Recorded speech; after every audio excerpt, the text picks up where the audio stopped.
E aí, galerinha, tudo bem? Imagina que tu foi fazer uma prova de física e tu até estudou para a matéria, mas chegou na hora, deu branco. When he received this tablet, where this is, it's the... Caralho, deu branco. Deu branco, esqueceu das fórmulas da matéria. Tu até estudou, tu lembra alguma coisa, tu lembra quais são as grandezas envolvidas, mas tu não lembra como é que monta a fórmula. Então, eu vou te dar uma dica hoje de como lembrar dessas fórmulas, tá? Imagina que tu tem lá um exercício de ondulatória, tá? E tu tem o comprimento da onda, tu tem... Corrigindo, é comprimento de onda. A velocidade com que essa onda se move, e ele te pergunta assim, qual é o período dessa onda? E aí, ou seja, qual é o tempo de cada oscilação, entre cada oscilação? E aí tu começa a escrever as fórmulas, tu escreve assim, tu escreve lá, será que a velocidade é igual ao comprimento de onda multiplicado pelo período? Ou não, será que o comprimento de onda que é igual ao período multiplicado pela velocidade? Ou não, ele está perguntando o período, então será que a fórmula é o período igual à velocidade multiplicado pelo comprimento de onda? Ou a velocidade é igual ao período dividido pelo comprimento de onda? Então, sei lá, tu esqueceu. Te deu um branco completo lá na hora e tu não lembra qual é a ordem das grandezas para montar a fórmula. Então a dica é bem simples. Basta tu analisar as unidades de medida. Olhando para as unidades de medida, a fórmula simplesmente aparece na tua frente. Vamos anotar aqui no canto, ó, qual é a unidade de medida do comprimento de onda. Ó, comprimento, a unidade de medida, é o metro. Toda vez que a gente coloca, quando a gente estiver falando de unidade de medida, a gente coloca um colchetes, tá? Quer dizer que não é uma fórmula, é simplesmente eu estou me referindo à unidade de medida daquela grandeza. A velocidade, qual é a unidade de medida? Metro por segundo. E o período? Bom, período é tempo, então a unidade de medida é o segundo. Então eu tenho essas três unidades de medida, metro, metro por segundo e segundo. Então, quando tu analisa as unidades de medida, a fórmula surge na tua frente, mesmo que tu não lembre dela, desde que tu faça o seguinte, coloca um sinal de igual, e o sinal de igual te diz que o que tem de um lado tem que ser exatamente igual ao que tem do outro, certo? Por isso o sinal de igual. Vamos começar, digamos que a gente escolha, vou começar colocando a velocidade, porque não importa qual grandeza tu escolha, tá? Então, de um lado eu vou colocar a velocidade. Qual é a unidade de medida da velocidade? Metro por segundo, certo? Do outro lado do igual tem que ter o quê? Metro por segundo também. Como é que tu arranja as outras grandezas que sobraram, o comprimento de onda e o período, para que também dê metro por segundo? Ó, tu coloca um metro em cima e o segundo embaixo. O metro é o comprimento de onda e o segundo é o período. Pronto, surgiu a tua fórmula. Tua fórmula é a velocidade é igual ao comprimento de onda dividido pelo período. Nem precisa saber a fórmula, na verdade. Simplesmente sabendo que num igual, o que está de um lado tem que ser a mesma coisa que está do outro, tu consegue montar a fórmula. Escolhe uma grandeza e coloca de um lado. Do outro, tu tem que rearranjar as que sobraram para dar a mesma coisa. Vamos ver com um outro exemplo, olha só.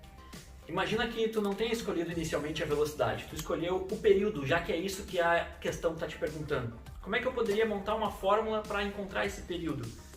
Bom, período é segundo, então eu vou botar aqui o igual, segundo de um lado, do outro lado tem que ter segundo, certo? Só que do outro lado o que restou foi a velocidade e o comprimento de onda. A velocidade é metro por segundo, ó, já tem aí um segundo, só que o segundo está embaixo. Então, já que do outro lado eu preciso ter segundo também, para ele ficar em cima, eu vou inverter a velocidade, eu vou colocar segundo sobre metro. Então, eu tenho um metro aqui embaixo. Como é que eu faço para tirar esse metro? Multiplico por metro, ou seja, que é o comprimento de onda. Se eu multiplicar por metro, eu posso cortar um metro de cima com um metro de baixo, e aí fica segundo de um lado, segundo do outro. O segundo primeiro que a gente colocou é o período, é a unidade do período. O segundo por metro que a gente colocou desse lado é o inverso da velocidade, ou seja, é 1 sobre a velocidade. E a gente multiplicou isso pelo metro, que é o comprimento de onda, que é a unidade do comprimento de onda.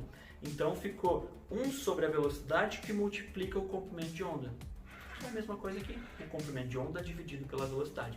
Pronto, tá aí a fórmula, ó. Período é igual ao comprimento de onda dividido pela velocidade.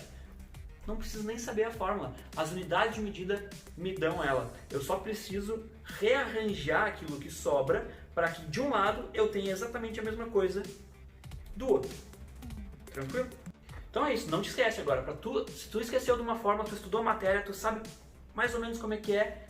Analisa as unidades de medida. As unidades de medida que tem de um lado, tem que dar do outro. Bota aquilo que tu quer encontrar de um lado, a unidade de medida daquilo que tu quer encontrar de um lado, e do outro tu precisa rearranjar aquelas coisas que sobraram para que dê a mesma coisa. Sacou? Então assim, se tu curtiu esse vídeo, dá um joinha aqui embaixo, curte aqui embaixo, compartilha com seus amigos, compartilha com seus colegas.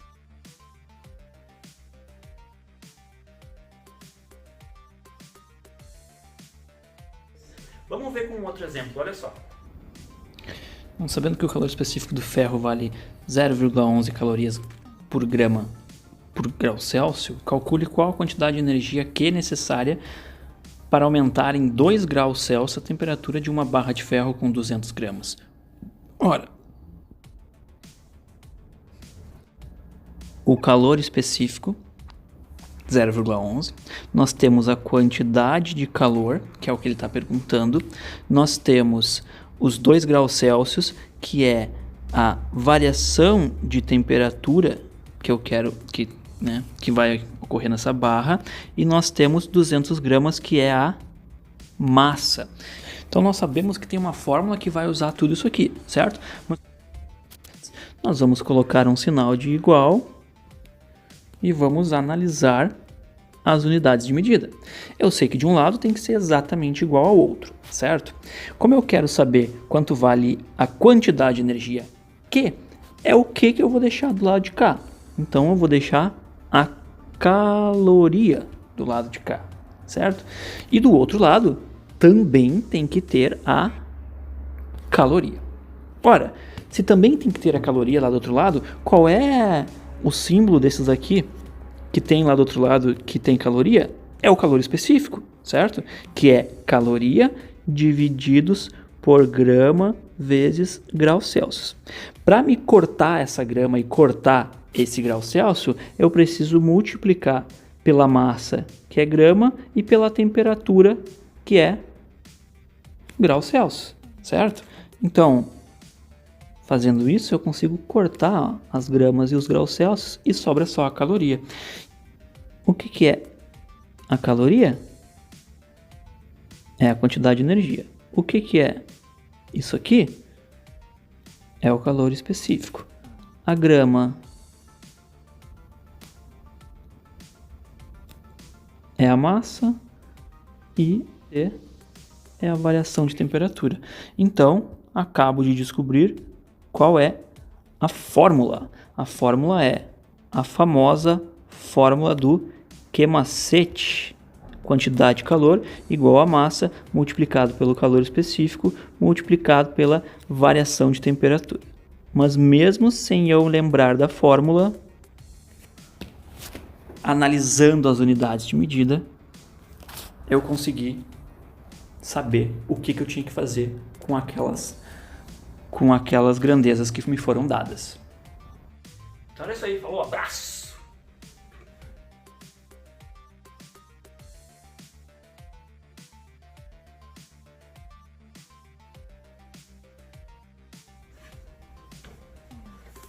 Até a próxima!